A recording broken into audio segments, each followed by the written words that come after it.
Prayer பண்ணுவோம். குடிகாரன் குடிச்சிட்டு இப்ப வருவான், ஜெபம் பண்ணவும் விட மாட்டான். சீக்கிரம் வாங்க, நமக்கு ஆண்டவர் தான் துணை. நம்ம ஜெபம் பண்ணுவோம்.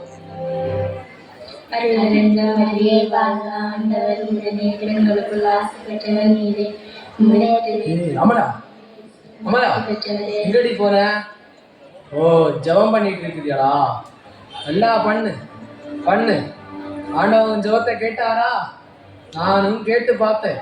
ஒரு ஆம்பளை பிள்ளைய தாழ் கேட்டானாவே.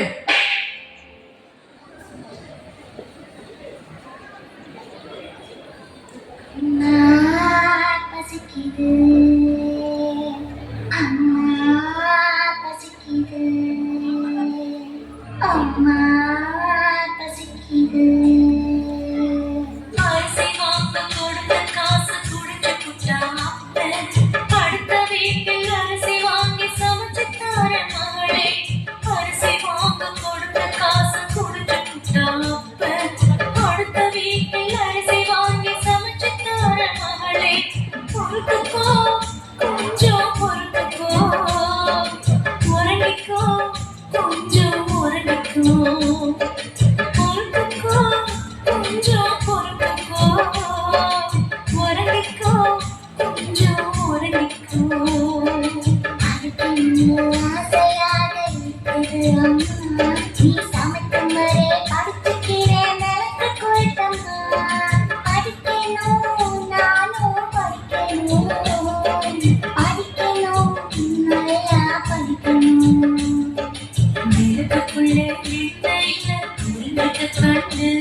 திருவழக்கில் படிச்சுக்கிட்டு சீக்கிரவாடி படிச்சுக்கோ, நீயும் படிச்சுக்கோ, தெரிஞ்சுக்கோ, வாழ்க்கையை புரிஞ்சுக்கோ.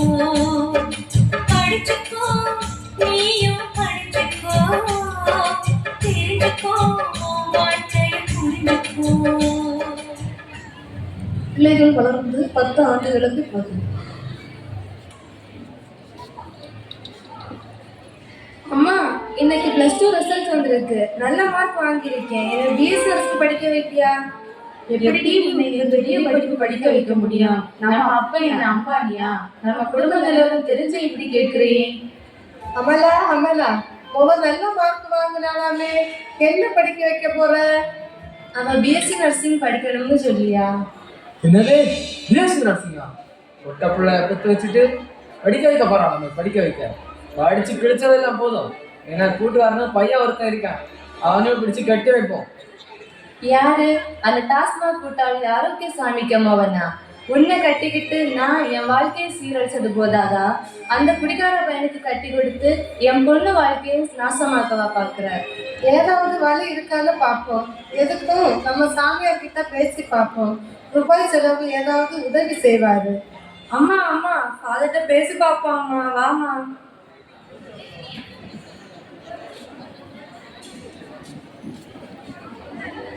வணக்கம் ஃபாதர். வணக்கம், வாங்க வாங்க. ஆன்சி ரிசல்ட் வந்திருக்கு இல்லையா? எவ்வளவு மார்க் வாங்கியிருக்க? 525 ஃபாதர்.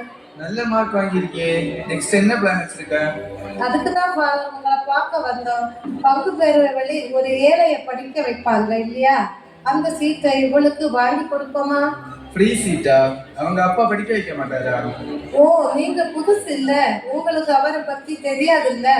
அந்த ஆள் ஒரு பக்கா குடிகாரரு, குடும்பத்தையே கவனிக்க மாட்டாரு.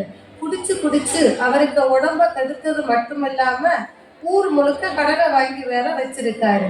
அவங்க ஏதோ கூலி வேலைக்கு போய் கிடைக்கிற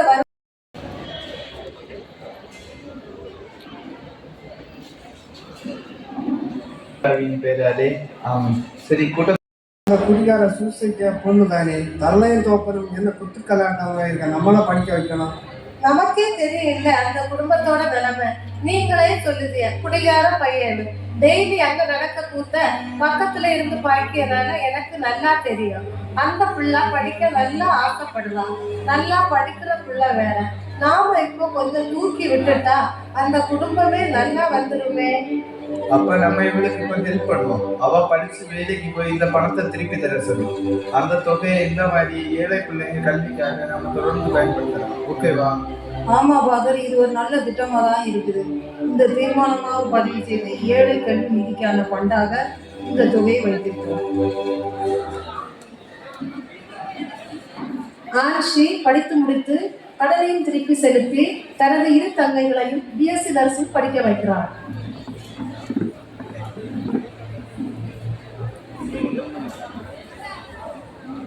என்னப்பா சூச, நீ இப்படி குடிச்சு குடிச்சு உன் குடும்பத்தை கவனிக்காம இருக்க. நீ செய்ய வேண்டிய கடமை தான் உன் பொண்ணு செஞ்சுக்கிட்டு இருக்கா. என்ன செய்யறது? நான் இந்த பாடா பண்ணக்கூடிய விட்டு விதம் தான் நினைக்கிறேன். ஆனா என்னால முடியலையே. என் மகளை நான் படிக்க வைக்க வேண்டாம், கல்யாணம் பண்ணி கொடுக்கலான்னு சொன்னேன். ஆனா கோயில்ல இருந்து படிக்க வச்சு அவ இப்ப நல்ல நிலைமையில இருக்கா. அவ தான் இந்த குடும்பத்தையே காப்பாத்துறா. என்னால இந்த குடியில இருந்து வெளியே வரவே முடியல. நாங்களும் நல்லா முயற்சி பண்ணணும். எங்க அப்பாவை இதுல இருந்து காப்பாற்றவே முடியல. அப்படியா? புது வசந்தம்னு ஒரு அமைப்பு இருக்குதுல்ல, அதை பற்றி உங்களுக்கு தெரியுமா? நாங்க அதை பற்றி கேள்விப்பட்டதே இல்லையே. புது வசந்தம் குடிநோயாளிகளுக்கான மறுவாழ் மையம். அவங்க 21 நாட்கள் அங்கேயே தங்கி இருக்காங்க. நல்ல உணவு, நல்ல மருந்து, நல்ல இயற்கை சூழல்ல கவுன்சிலிங் கொடுப்பாங்க. நிறைய குடிநோயாளிகள் இதுல இருந்து விடுதலை பெற்று நல்லா இருக்காங்க. அப்போ நம்ம அப்பாவை அங்க கூட்டி கொண்டு போவோம். அப்போ நம்ம அப்பா ஒரு பொது வாழ்வு கிடைக்கும். நம்ம அப்பா முழுசா கிடைப்பாங்க. என்ன சூச, உனக்கு சம்மதமா? சம்மதம் ஐயா.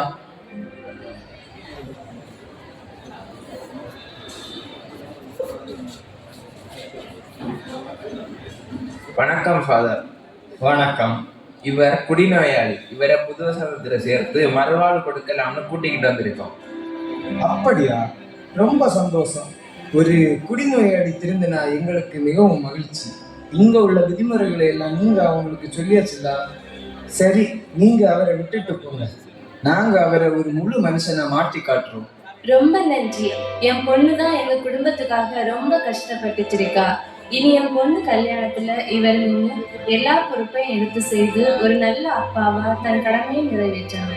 கண்டிப்பாக அம்மா, நீங்க நினைக்கிறது கண்டிப்பாக நிறைவேறும். சர்க்கரை நோய் போல புரியும் ஒரு நோயா, அதை கருத்துக்கு முறையான மருத்துவமே வழியா. குடி நோய் வந்துவிட்டால் மருத்துவம் தேவை, அதுக்கு மருத்துவம் தேவை. சர்க்கரை நோய் போல புரியும் ஒரு நோயா, அதை கருத்துக்கு முறையான மருத்துவமே வழியா. குடி நோய் வந்துவிட்டால் மருத்துவம் தேவை, அதுக்கு மருத்துவம் தேவை. நிறுத்தலாம், குடிய நிறுத்தலாம், வாழலாம், நல்லா வாழலாம். நிறுத்தலாம், குடிய நிறுத்தலாம், வாழலாம், நல்லா. சூசை அடிமை மனம் திரும்பி குடும்பத்தோடு மகிழ்ச்சியாக வாழ்ந்தார்கள்.